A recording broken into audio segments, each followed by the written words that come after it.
김대중 교수님께 질의를 하겠습니다.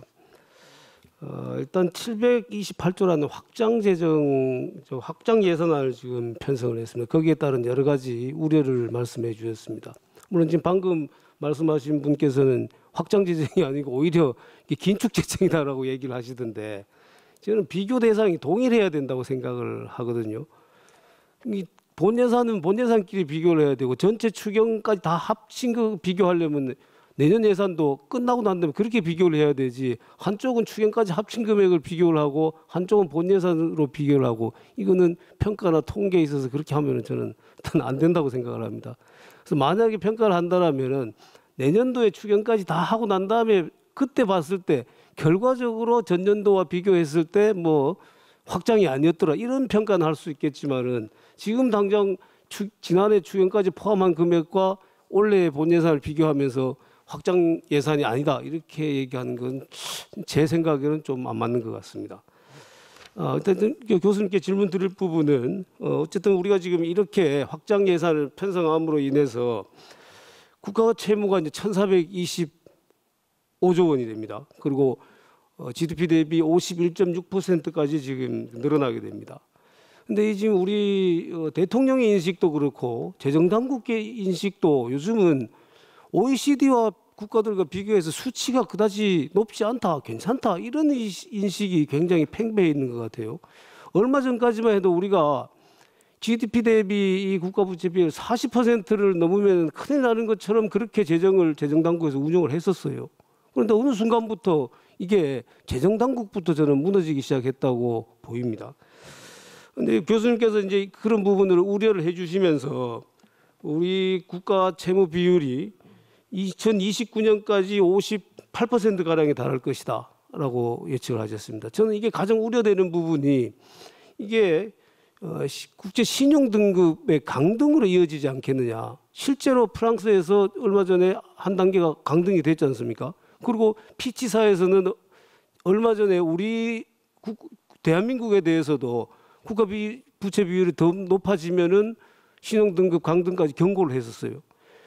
김대중 교수님께서 보시기에 우리가 GDP 대비 국가 채무 비율이 어느 정도까지 되면 몇 퍼센트 정도까지 되면은 신용 등급이 강등될 위기에 처한다고 보시는지요? 예, 감사합니다. 우리 지금 요점은 IMF 기준으로 60%입니다. 국가 부채율이 GDP 대비 60%가 넘어서게 되면 위험 국가로 보고 있습니다. 유럽, 프랑스 113% 국가 부채율인데 지금 정부가 계속 시위를 하고 있습니다. 복지를 더 줄여서는 안 된다는 겁니다. 프랑스가 건전 재정으로 가려고 했더니 모든 국민들이 복지는 줄일 수 없다는 이유 때문에 하고 있고, 실제로 우리 대한민국은 순수한 국채율 내년에 51.6%가 됩니다. 2029년에 58%를 넘어서게 됩니다. IMF 기준으로 60%가 넘어서게 되면 비기축통화국, 우리 대한민국은 제가 앞에서 말씀드린 것처럼 원화가 전 세계 국제금융에서 결제되는 비중은 0.1%입니다. 세계 40위권입니다. 바로 이런 이유 때문에 우리가 국가 부채율을 신경 써야 되고, 우리가 군인연금이라든지 공무원연금, 공기업 부채를 포함하면 현재도 한 130% 정도 된다 이렇게 볼 수 있습니다. 추가 답변은 이따 해주시죠. 교수님 보시기에는 60% 정도 되면 그 신용 등급 강등을 맞습니다. 60% 우려해야 된다 이런 취지잖아요. 예. 다음에 이제 우리 지금 외환 보유고에 대해서 여러 가지 말씀을 해주셨습니다. 우리 지금 현재 4,200억 달러 정도인데 이걸 9,200억 달러 정도로 1조 달러 정도 높여야 된다라고 말씀하셨습니다. 이번 한미 통상 협상 과정에서 지금 우리나라에서 지금 매년 200억 달러 뭐 한도 내에서 미국에 투자를 하기로 했는데, 한국은행이 보유하고 있고 운영하고 있는 것 중에서 우리가 외환 보유고 자체를 줄이지 않고 조달할 수 있는 건 150억 달러 내지 200억 달러라고 합니다.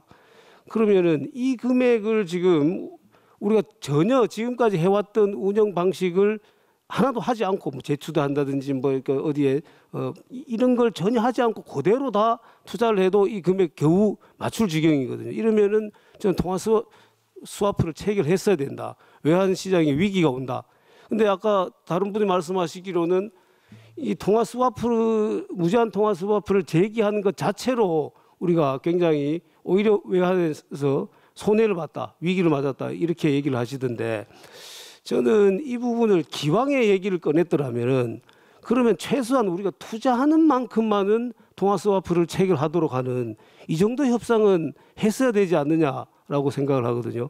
그런 부분에 대해서는 교수님 어떻게 생각하시는지요? 예, 맞습니다. 2008년도 우리는 한미 통화 스와프가 600억 달러가 있었고 한일 통화 스와프가 700억 달러가 있었습니다. 그렇지만 이번에는 해주지 않았습니다. 요점은 미국과 일본이 언제든지 우리나라의 신용 등급을 떨어뜨릴 수가 있고 신용 등급이 한 두 단계만 떨어지면 다시 한번 외환 위기가 오는 겁니다. 저는 충분한 외환 보유를 비축하는 것이 가장 중요하다고 보고 있고 미국이 원하는 것은 한국이 미국이라든지 자기들이 원하는 그 협조를 안 해준다든지면 언제든지 외환 위기의 초래가 있다. 앞에서 말씀드린 것처럼 아르헨티나는 10번째 국가가 파산했습니다. 우리나라는 국제금융의 경쟁력이 너무 낮다. 이렇게 말씀드릴 수 있습니다. 예, 그럼 두 가지만 더 여쭙겠습니다. 아까 9,200억 달러 또는 1조 달러가 필요하다는데 그 근거가 무엇인지 좀 설명을 해주시고요. 이러한 지금 우리가 여러 위기들을 극복을 하고 잘 넘어가려면 재정 준칙이 필요한데 그 재정 준칙을 도입할 때 어떤 부분이 핵심이 돼야 되는지. 예, 답변 드리겠습니다. 지금 페이지 13페이지 보시면 되겠습니다. 국제결제은행인 BIS가 2004년도에 3개월 경상지급액, 우리나라가 매달 사오는 석유에 대한 결제 지급액, 그다음에 한국이 우리나라 전체 시가총액 3,000조입니다. 여기에 대한 3분의 1이 33%를 현재 외국인이 가지고 있습니다. 거주자 외화 예금 이와 같이 공식에 의하면 우리나라의 적정한 외환 보유고는 현재 9,200억 달러입니다. 한국은행이 가지고 있는 것은 4,200억 달러로 적정한 외환 보유고의 절반도 되지 않습니다.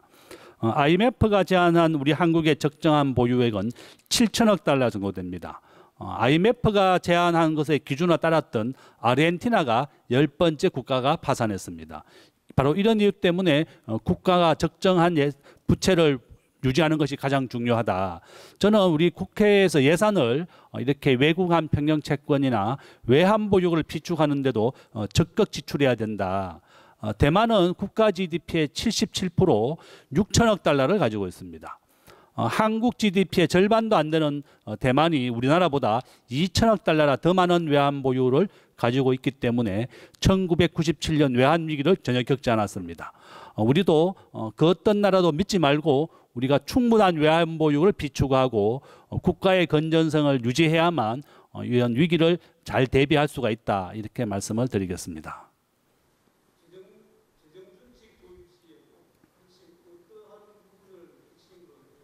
저는 재정 준칙에 있어서도 우리가 국가 예산의 증가율을 물가 수준, 우리가 내년에 국가 물가는 2%, 또한 최저임금은 2.9% 올렸습니다. 이와 같이 모든 물가라든지 최저임금조차도 우리가 2.9% 낮은 수준으로만 올렸는데 우리 국가 예산만 이렇게 8% 이상을 정해야겠습니다. 재정 준칙에 있어서도 물가 수준 정도로만 국가 예산을 정해가는 것이 저는 법제화하거나 정해놓는 것도 아주 필요하다. 저는 그렇게 생각하고 있습니다.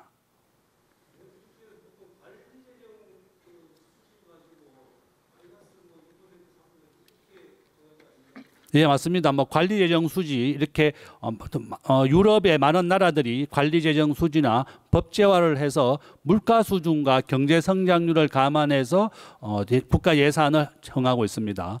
우리나라 올해 경제 성장률 1.2%, 내년에 2.2%입니다. 물가와 재정 경제 성장률 모두 2%다. 그렇지만 이렇게 예산만 8% 이상 정액하는 것은 좀 위험하다. 좀 그렇게 저는 보고 있습니다.